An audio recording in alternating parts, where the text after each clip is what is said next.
Hello dear students, कैसे हैं सभी। आज हम आपके लिए लेके आए हैं class 10th physics chapter electricity का part 7। Today we are discuss about the problem based on the circuit combination series और parallel. So let's begin the lecture. Find the equivalent resistance, some circuit based problems. First question is here, find the equivalent resistance, see the combination. You see that there combination is a parallel. यहाँ से देखिए आपका division हो रहा है, junction बन रहा है, that is a parallel combination between the two points. एक पॉइंट ये हो गया और एक पॉइंट आपका ये हो गया। दो पॉइंट्स के बीच में आपने जब लगा रखे हैं resistors, that is a parallel combination. The given resistors connected in parallel, so the equivalent resistance. We know that the what is the formula of equivalent resistance, 1 by R equivalent is equal to 1 by R1 plus R12 plus 1 by R3, and put the values and getting the LCM we solve the equivalent resistance. Are you observe here that the equivalent resistance is a less than the smallest equivalent resistance. सबसे छोटा resistance आपके पास क्या individual 2 ओम है, और जो equivalent आ रहा है वो उससे भी कम आ रहा है, यानी कि यहाँ पे रेजिस्टेंस कम हो जाता है पैरेलल के अंदर। Next is find the equivalent resistance.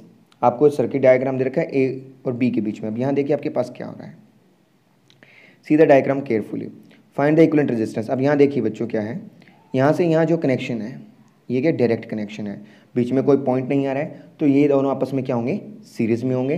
But इस पॉइंट और इस पॉइंट के बीच में जब हमने निकालना है तो इन दोनों पॉइंट के बीच में ये दो रेजिस्ट, ये वाला टोटल और ये वाला आ रहा है, तो ये आपस में क्या हो जाएगा, टोटल और ये पैरेलल में हो जाएगा।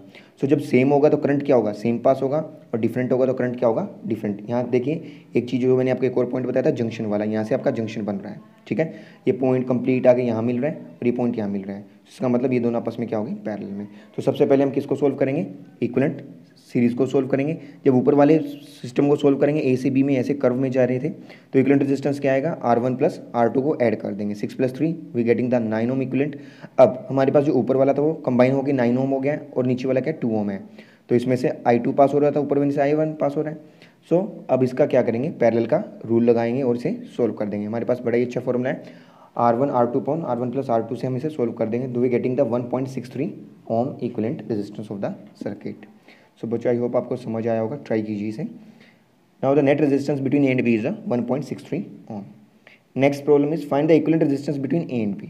सी this is A and B. अब बच्चों यहाँ देखिए क्या आपके पास, यहाँ से ए और बी पॉइंट के बीच में जब हमने निकालना है तो इन दोनों के बीच में ये दोनों आपस में सीरीज़ में, ये नीचे वाले दोनों आपस में सीरीज़ में होंगे।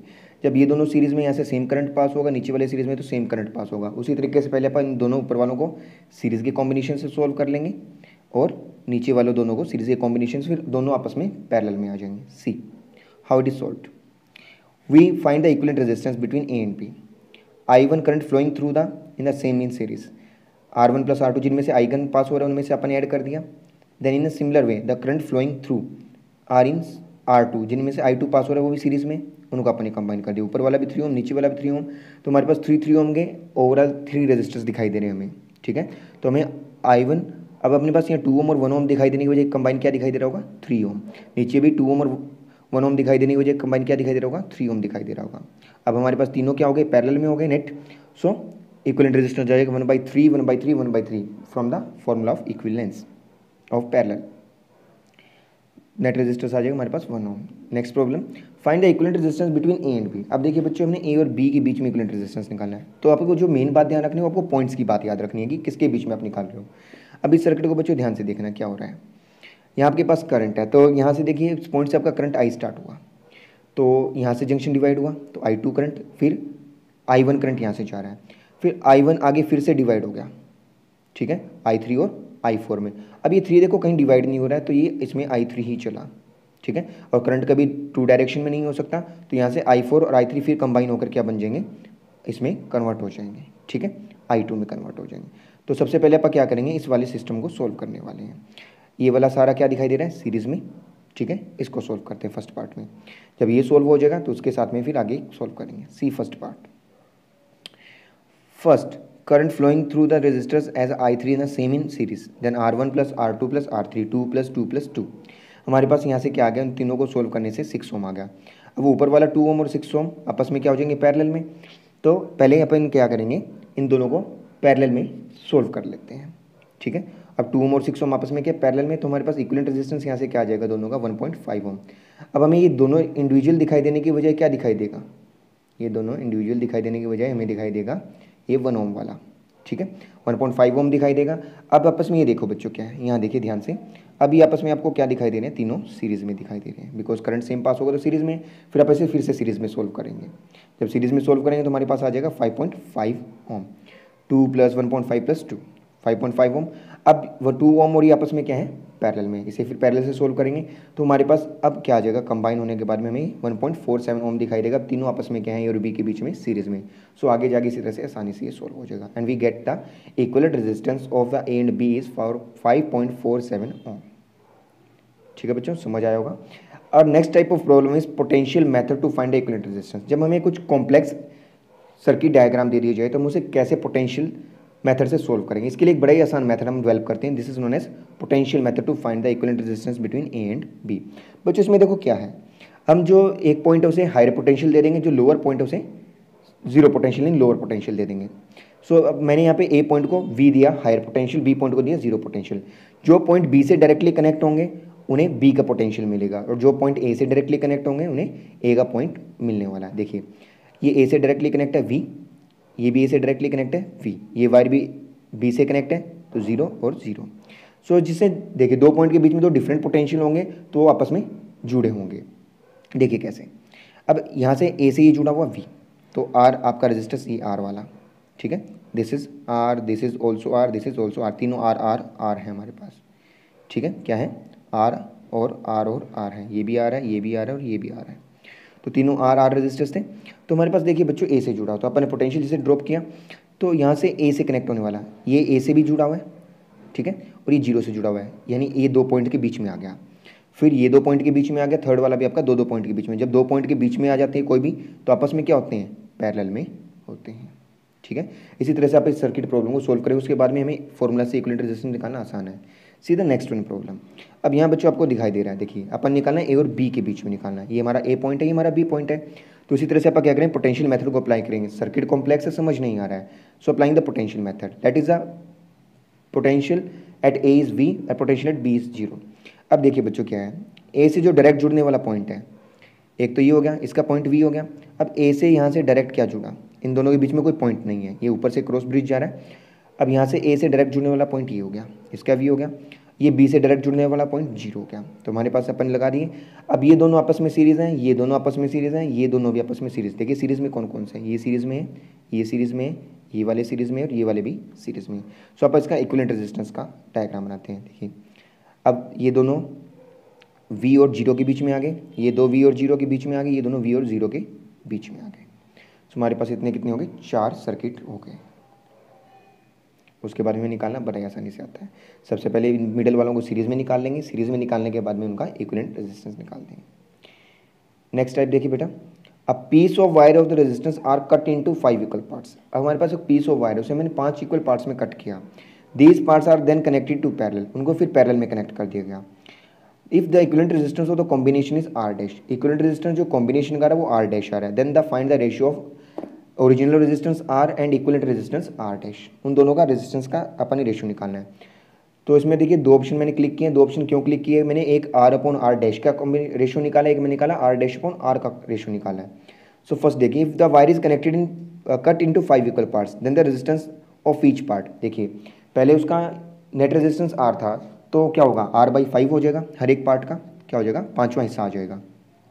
सो हमें पता है कि पैरेलल में इक्विवेलेंट रेजिस्टेंस क्या होता है, 1/r dash upon 1/r/5 r/5 सारों का आप इंडिविजुअल जोड़ देंगे तो हमारे पास क्या आ जाएगा, 5 ये रेसिप्रोकल टर्म हो जाएगी, p क्या हुआ r टर्म में, तो हमारे पास आ जाएगा 25/r। क्या आ गया, r डैश की जो वैल्यू आएगी वो आएगी r/25, r डैश की जो वैल्यू आ गई r/25। अब रेशियो निकालना अपने r डैश अपॉन r निकालेंगे तो 1/25 और हम r अपॉन r डैश निकालेंगे तो हमारे पास आ जाएगा 25। तो ये क्वेश्चन बच्चों जैसे आपका एनसीईआरटी में पूछा गया उसमें आपका 25 आंसर आएगा, बट इसे दूसरे टाइप से अगर अपोजिट पूछ लिया जाए तो हमारा 1/25 हो जाएगा।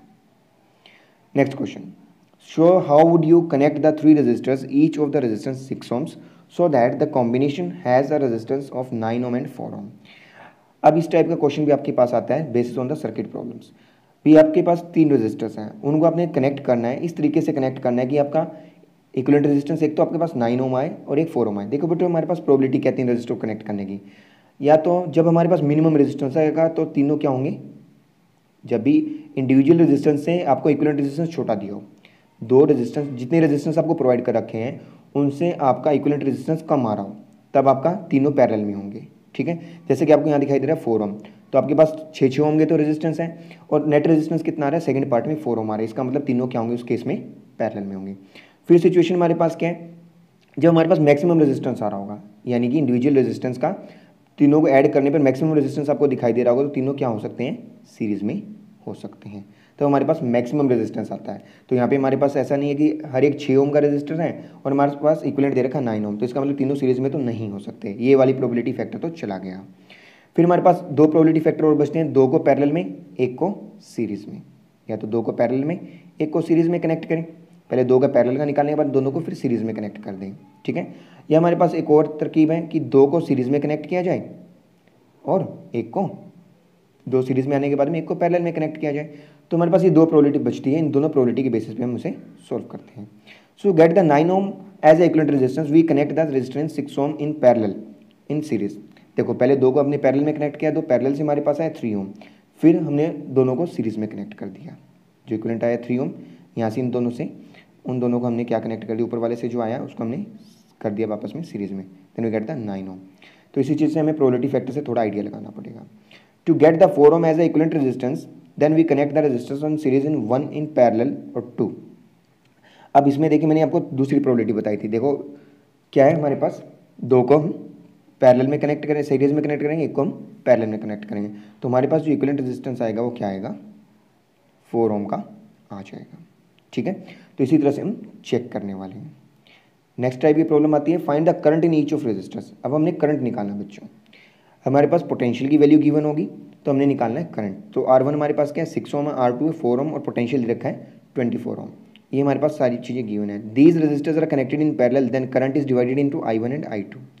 I1 और I2 में डिवाइड होगा तो हमारे पास I1 की वैल्यू आएगी according to ohm's law, we know that V upon R and V upon R2, तो हम उससे करंट की वैल्यू को इजीली फाइंड आउट कर लेंगे। नेक्स्ट है बेटा, अब battery of the 9 volt is connected in series, 9 volt की बैटरी कनेक्ट है, resistors 0.2 ohm, 0.3 ohm, 0.4, 0.5 and 12 ohm, how much current would flow through the 12 ohm resistance. तो बच्चे इसमें हमें इस टाइप के क्वेश्चन में हमें एक चीज़ ध्यान रखनी है, जो करंट होगा जो इक्विवेलेंट रेजिस्टेंस में से जाएगा उतना ही लास्ट वाले रेजिस्टर में भी, ईच रेजिस्टर में से भी उतना ही करंट पास होगा जो इंडिविजुअल रेजिस्टेंस में होगा, क्योंकि सीरीज के अंदर है। हमने देखा था कि सीरीज में करंट क्या रहता है, कॉमन रहता है। तो सबसे पहले हम यहाँ पे पोटेंशियल डिफरेंस दे रखा है, तो सबसे पहले इसका निकालेंगे इक्विवेलेंट रेजिस्टेंस, जो इक्विवेलेंट रेजिस्टेंस आ जाएगा फिर पोटेंशियल डिफरेंस का यूज़ करके हम ओम्स लॉ से क्या निकालेंगे, करंट की वैल्यू निकालेंगे। जो बच्चों हमारे पास करंट की वैल्यू आएगी वही हमारी 12 ओम के रेजिस्टर में से भी पास होगी, क्योंकि जो इक्विवेलेंट रेजिस्टेंस में से पास होगा करंट उतना ही हमारा क्या पास होगा, इंडिविजुअल रेजिस्टेंस में से पास होगा, बिकॉज कॉम्बिनेशन इज सीरीज। देखिए इसको कैसे समझते हैं, हमारे पास बहुत सारे रेजिस्टर्स लगे हैं, सीरीज में है, तो जितना बेटा इनके टोटल में से करंट पास होगा उतना ही हर एक में से पास होगा, वही चीज़ आपको यहाँ शो की गई। इस टाइप के क्वेश्चन के लिए जरूर से ध्यान रखें। Next type of problem is 3 resistor R connected is shown in diagram, find current through the other 2 resistors and potential difference across AB and AC and what is the total resistance. तो देखिए बेटा इसमें क्या है, current I मान लेते हैं flowing through the circuit, ठीक है, और हमारे पास I दे रखा है 1 एम्पियर का, ठीक है। After passing through the 5 ampere current I is divided in 2 part, जैसे 5 ओम में से करंट I यानी 1 एम्पियर पास होगा तो आगे I1 और I2 में डिवाइड हो रहा है, और I1 के लिए जो हमारा रजिस्टर है 10 ओम है, I2 के लिए रजिस्टर है 15 ओम है। तो हमारे पास यहाँ जब पोटेंशियल की वैल्यू नहीं दे रखी होगी तो हम इस फॉर्मूले से सोल्व करेंगे करंट को निकालने के लिए। I1 निकालने के लिए नेट करंट जो दे रखा हमारे पास, टोटल करंट जो आ रहा था एंटर कर रहा था इंटू R2, ठीक है, जो नीचे वाला है। जब हम निकाल रहे हैं I1 यानी R1 रजिस्टर का निकाल रहे हैं तो R2 को ऊपर लेंगे और डिवाइड में R1 R2 इस फॉर्मूला का यूज़ करेंगे। सिमिलर वे में I2 को निकालेंगे तो I R1 upon R1 plus R2, ये फॉर्मूला आपने ध्यान रखना है, इसलिए मैंने यहाँ पे इंपॉर्टेंट का साइन भी दिया है। नेक्स्ट पोटेंशियल डिफरेंस हम निकाल सकते हैं, ए बी के क्रॉस यानी ए और बी पॉइंट के बीच में निकालना है तो I क्रॉस R हम ओम्स लॉ का यूज़ करेंगे। और करंट की जो वैल्यू टोटल करंट हमें पता है कि जब दोनों पैरेलल में सोल्व हो जाएंगे तो नेट करंट वहाँ से क्या निकलने वाला है, 1 एम्पियर का ही निकलने वाला है, सी पॉइंट, ठीक है। ए और बी के बीच में करंट क्या रहने वाला है 1 एम्पियर, तो हम ए और बी के बीच में पूछा है तो निकाल देंगे, रेजिस्टेंस की वैल्यू हमारे पास है। फिर बी और सी के बीच में पूछा है तो भी हमारे पास करंट की वैल्यू है और हमें निकाल देंगे, पोटेंशियल डिफरेंस आ जाएगा 6 वोल्ट। अब आपने देखा होगा कि पॉइंट्स के बीच में अलग अलग पोटेंशियल डिफरेंस आ रहा है। फिर ए और सी के बीच में निकालेंगे तो हम दोनों पोटेंशियल को क्या कर देंगे, ऐड कर देंगे, बिकॉज हमारे पास V1 और V2 की वैल्यूज आ गई हैं। If no potential difference is given, देखिए मैंने आपको इंपॉर्टेंट फॉर्मूला लिखा है, no potential difference is given then we find the individual current of the resistor R connected in parallel by formula. अगर हमने I1 निकालना है तो I/R2 upon R1 plus R2 and I2 is equal to R1 plus R2 से निकालेंगे। सो बेटा proceed करते हैं नेक्स्ट टाइप ऑफ प्रॉब्लम्स पे। See how to calculate the reading of ammeter and voltmeter in the given circuit. अब reading जो meter और voltmeter की रीडिंग है वो कैसे कैलकुलेट करेंगे, ये भी इंपॉर्टेंट टाइप का क्वेश्चन है। ये आपका मोस्ट ऑफ द 5 मार्क्स में पूछा जाता है। सो आपको देखिए बच्चों यहाँ पे दे रखा है, मैंने यहाँ पे 5 टाइप्स से 6 टाइप्स के क्वेश्चंस पे सॉल्व किया है। सबसे पहले आप सर्किट डायग्राम को ध्यान से देख लें।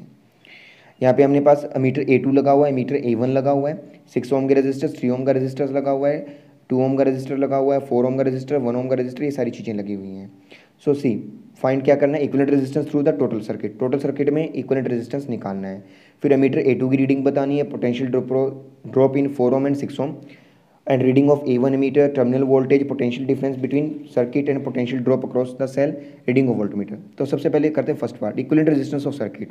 देखिए बेटा इक्विवेलेंट रेजिस्टेंस निकालते हैं सर्किट में, तो हमारे पास रजिस्टर देखिए कैसे कैसे कनेक्ट है। ये वाला जो हमारे पास आपको दिखाई दे रहा होगा, ये वाला, और ये टोटल, ये और ये सारे क्या हैं, सीरीज़ में है। अब इस टोटल का सबसे पहले हम क्या बच्चों निकालेंगे, पैरेलल निकालेंगे। इसका पैरेलल का सोल्व करने पे हमारे पास क्या दिखाई देगा, हमें एक इंडिविजुअल रेजिस्टेंस दिखाई देगा कॉम्बिनेशन में। ये सारे आपस में मिलकर क्या हो जाएंगे, सीरीज़ में। फिर आप उसे कनेक्ट कर देंगे। तो इसी तरीके से अपन इसे सोल्व करना है। देखिए फर्स्ट इक्विवेलेंट रेजिस्टेंस सर्किट, सबसे पहले हमने R1 और R2 जो थे उन्हें जोड़ दिया। 1/6 प्लस 1/3 जो पैरेलल में थे उनका इक्विवेलेंट आया 1/2। तो हमारे पास 1/2 से यहाँ पे इक्विवेलेंट क्या हो गया, 2 हो गया। इक्विवेलेंट क्या हो गया हमारे पास, 2 ओम हो गया। तो ये जो 2 ओम है उसके बाद में सारे क्या दिखाई देंगे, ऐसा दिखाई देगा सर्किट। 4 ओम, 1 ओम, ये इक्विवेलेंट यहाँ से किसका, जो हमारे पास था 6 और 2 था उसका इक्विवेलेंट आया 2 ओम। तो ये सारों को आप सीरीज़ में कनेक्ट कर देंगे, नेट इक्विवेलेंट रेजिस्टेंस आ जाएगा सर्किट का 10 ओम हो जाएगा।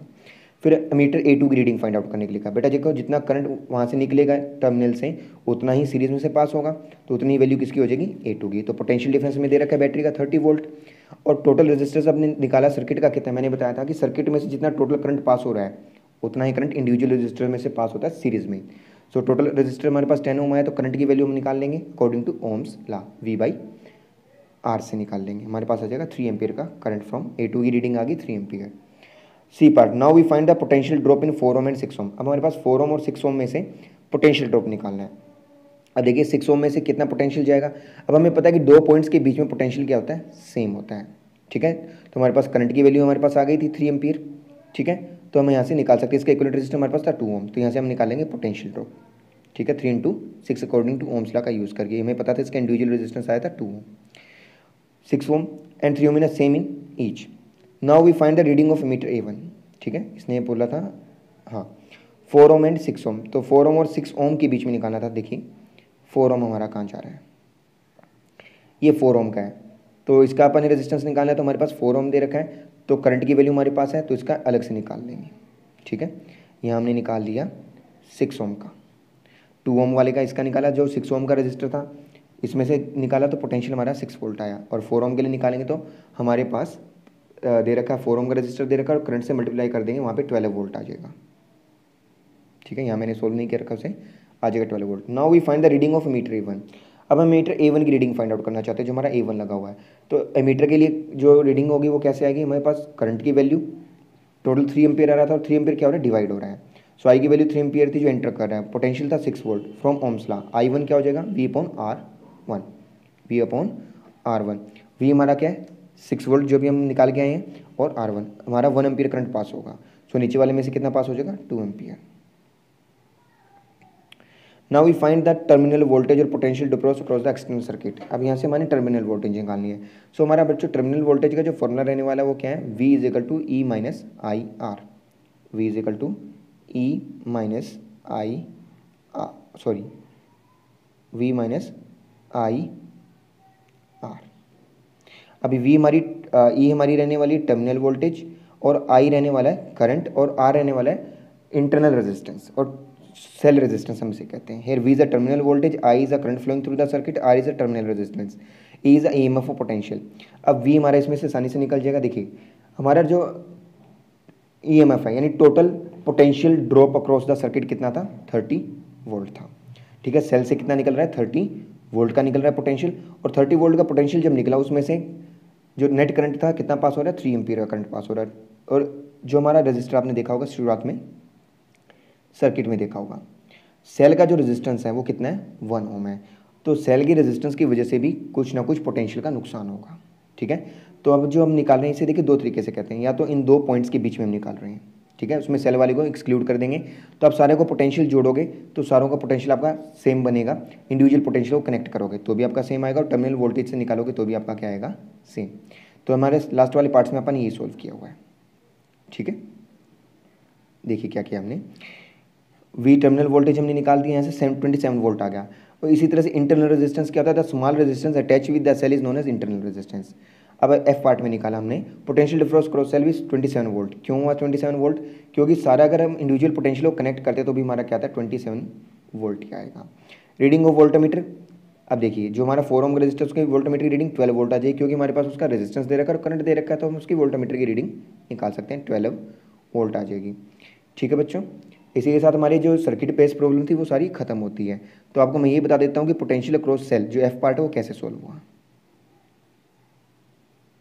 देखिए बच्चों क्या हुआ, हमारे पास सर्किट प्रॉब्लम दे रखी है, तो हमारे पास इसका जो नेट पोटेंशियल 30 वोल्ट रखा है, 2 ओम में 2 ओम करंट पास हुआ, तो हमारे पास जो पोटेंशियल का फॉर्मूला होता है वो क्या होता है, आई आर होता है, तो 2 इंटू 3 6 वोल्ट, ठीक है। यहाँ पे हमारे इंडिविजुअल है 2, तो 2 3 ज़ा 6 यहाँ हो गया, इसका हो गया। यहाँ पे हमारे पास 1 ओम है, तो 1 इंटू 3 3 वोल्ट यहाँ हो गया। यहाँ पे हमारे 4 है, तो 12 यहाँ हो गया।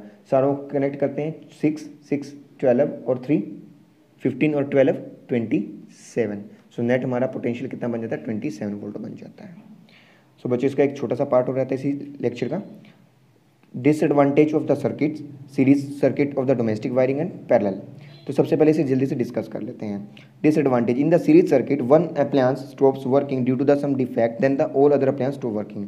बट इसमें क्या होता है, सीरीज में अगर एक अप्लायंस आपका मिडल वाला या कहीं वर्क करना स्टार्ट करे, स्टार्ट वाला, तो आगे वाले काम करना बंद कर जाएंगे, बिकॉज कनेक्शन क्या हो जाएगा, ब्रेक हो जाएगा। इन the series circuit all the electrical appliance have the only one switch. अब इसमें वन स्विच ऑपरेटिंग स्विच होता है। आपने देखा होगा आपके घर में बहुत सारी लाइट्स होती है, जिससे एक स्विच से 2 या 3 लाइटें कनेक्ट होती हैं, they are connected in series. अगर वो बटन खराब हो गया या आपका एक लाइट बीच में से खराब हो जाती है, आगे वाली लाइट वर्क नहीं करेगी, जैसा आपकी डेकोरेटिंग लाइट में होता है जो आप दिवाली को यूज़ करते हो। इन the series circuit all the appliance do not get same voltage. अब इसमें मैंने आपको बताया था सीरीज कॉम्बिनेशन में पोटेंशियल डिवाइड होगा, लास्ट वाले को कम से कम पोटेंशियल मिलेगा, उसका ग्लो कम हो जाएगा, जैसा कि आपको सिंबल में दिखाया मैंने। In the series combination, electrical appliance overall resistance of circuit increase too much due to the which the current flow the power supply is low. Power supply low हो जाएगी बेटा, इसमें एक चीज़ और हो जाती है कि आपकी करंट का हीटिंग इफेक्ट बढ़ जाता है, जैसे ओवरलोडिंग हो जाती है, ओवरलोडिंग से आपकी वायर शॉर्ट सर्किट हो सकता है। एडवांटेज ऑफ, जैसे आपने देखा होगा एक आपका जो होता है एक्सटेंशन वायर बोर्ड होता है, आप उसमें बहुत सारे अप्लायंस को एक साथ कनेक्ट कर देते हो, जिससे उसमें शॉर्ट सर्किटिंग हो जाती है ओवरलोडिंग से। In the parallel circuit, if the electrical appliance stop working due to the some defect, then the other are keep working. बाकी काम करते रहेंगे, क्योंकि उन सारों के स्विच क्या होंगे, इंडिविजुअल होंगे। जैसे अपनी फैन का स्विच दबाओगे तो फैन चलेगा, वैसा नहीं है कि फैन खराब हो गया तो लाइट आपकी चलना बंद हो जाएगी। In the parallel circuit the each electrical appliance has its own switch. In the parallel circuit each appliance get same voltage. अब यहाँ देखिए पैरेलल में जो होगा पोटेंशियल चेंज नहीं होता, बट करंट चेंज हो जाता है। In the parallel circuit, overall resistance is reduced, hence current for power supply is high. सो बच्चों इसी के साथ हमारा लेक्चर ये कंप्लीट होता है। आई होप कि आपको जरूर समझ आया होगा। So please like, share and subscribe our channel for upcoming videos, notification and press the bell icon for upcoming notification. Thank you and have a nice day.